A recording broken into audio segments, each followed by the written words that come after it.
work site and obtain the site visit certificate by IIMB and Indian Institute of Management, Bangalore, and shall submit the copy of the certificate along with the tender. The Education Department. Coming to Government of Surrey, ఇంకా మిగతా departments సంబంధించి కూడా ఉన్నాయి. ఇన్ని చూపించాను నేను మీకు ఇప్పటికీ, ఇంకా చాలా ఉన్నాయి నా దగ్గర. ఎవరికైనా డౌట్ ఉంటే మన స్టేట్కి కూడా ఉన్నాయి, అవి కూడా ఇస్తాను నేను మీకు. ఫస్ట్ అసలు ఈ రాష్ట్రంలో ఎక్కడా లేదు, దేశంలో ఎక్కడా లేదని మాట్లాడుతున్నారు. సింగరేణిలో ఇప్పుడే పెట్టారని అంటున్నారు కదా. సింగరేణిలో ఇప్పుడు కాదు, 18, 21, 23 అది కూడా సింగరేణి వాళ్ళు పెట్టింది కాదు. అది కూడా ఇచ్చాం మీకు, ఆ కాపీస్ కూడా ఇస్తాం. ఓకే, కమింగ్ టు ఇంకొక పాయింట్ రాశాడు. సో ఇవన్నీ ఎక్కడా లేవు. బట్టి విక్రమార్క కొత్తగా క్రియేట్ చేశాడు సైట్ విజిట్. సో ఈ సైట్ విజిట్తోనే అంతా అసలు విషయం అంతా అని వండివారు. నేను అడుగుతా ఉన్నాను, సరే ఆయన ఏదో రాశాడు, ఎవరి ప్రయోజనాల కోసం రాశాడు, ఎవరి కళ్ళల్లో ఆనందం చూడాలని రాశాడో, సరే ఆయనకు వదిలేస్తా ఉన్నాడు. సరే ఆయన ఆనందం ఆయన ఎత్తుక్కుంటున్నాడు. వీరు రాశారు లెటర్, ఇంకో ఆయన ఎమ్మటే హరీష్ రావు గారు. అసలు ఇదేంది, అసలు ఇంతవరకు వారి లెటర్ చూస్తే ఇంకా ఆశ్చర్యం అనిపించింది. వారే రాశారు, after the change of the Telangana state government in 2024 SCCL and Singareni Corporation Government introduced a so-called site visit certificate system as a mandatory precondition for participation in tenders. So-called site certificate ఇప్పుడే 2024లో government, Congress government వచ్చిన తర్వాత ఇది పెట్టారు. దీని మీద ఇమ్మీడియట్గా మీరు enquiry చేయాలి, దీని మీద చాలా నష్టం జరుగుతుంది మీరు లెటర్ రాశారు. వారు ఏమంటే ఆడ కూర్చొని నిజమే ఇది ఏడా లేదని వారు చెప్పారు. ఏడాడు ఉన్నాయని నేను వీరికి చూపించా, వారికి చూపించా, రాసిన ఆయనకు చూపించా. మీ ద్వారా రాష్ట్ర ప్రజలకు కూడా వాస్తవాలు తెలుసు. ఇది సైట్ సర్టిఫికేట్ సంబంధించిన విషయం.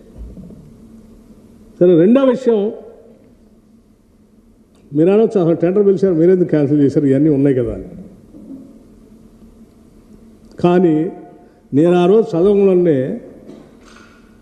రాష్ట్ర ప్రజలకు వాస్తవాలు తెలియకుండా దీన్ని ఎట్లా కంటిన్యూ చేస్తే ఇంకా అడ్డగోలుగా అభియోగాలు ఊహించుకోవటాలు మొదలైతే ముందు అది ఆపేసి వాస్తవాలు చెప్పేసి పరిస్థితులు ఇది ముందు క్యాన్సిల్. ద రీజన్ ఆల్సో నేను చెప్తాను ఎందుకు క్యాన్సిల్, అంత ఎమోషనల్గా నేను సింగరేణితో ఎందుకు అటాచ్మెంట్ ఉందో కూడా చెప్తాను నేను వైల్ కంక్లూడింగ్. దీంతోపాటు ఇంకో కండిషన్ ఇంకోటి కూడా రాశారు వారు, ఎవరు, హరీష్ రావు గారు.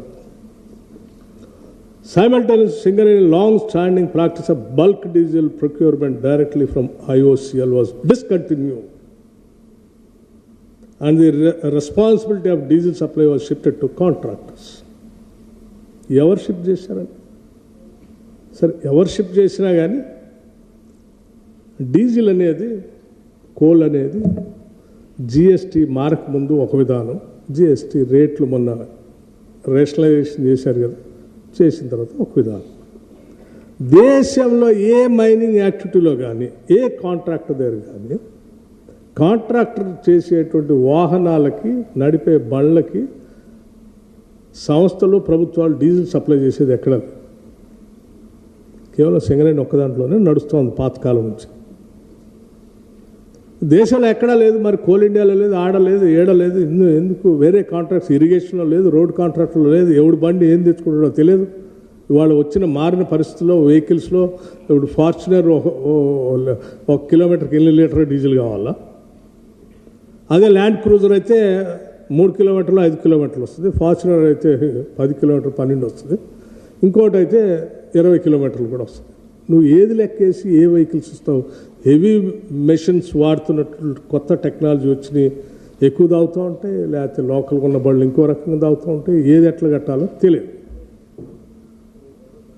ఆ పరిస్థితుల్లో వీళ్ళు అసలు ఇదంతా ఏం జరుగుతుంది అంటే వాళ్ళు తీసుకొచ్చి నాకు సార్ ఈ డీజిల్లో ఒక సందర్భంలో 2 చోట్ల చాలా పెద్ద డీజిల్ థెఫ్ట్ జరిగి పెద్ద స్కామ్ జరిగింది, దాని మీద విజిలెన్స్ కేసు కూడా నడుస్తున్నాయంటే, అయితే దెన్ దేశంలో ఏముందో ఎగ్జామిన్ చేసుకోండి అని వాళ్ళ మేనేజ్మెంట్ వాళ్ళకి చెప్తే వాళ్ళు దేశంలో ఉన్నాయన్నీ ఎగ్జామిన్ చేసుకొని ఆ డీజిల్ అనే దాని మీద థెఫ్ట్ జరగకుండా విజిలెన్స్ కేసులు అన్ని పెట్టుకోవాలని దీంట్లో.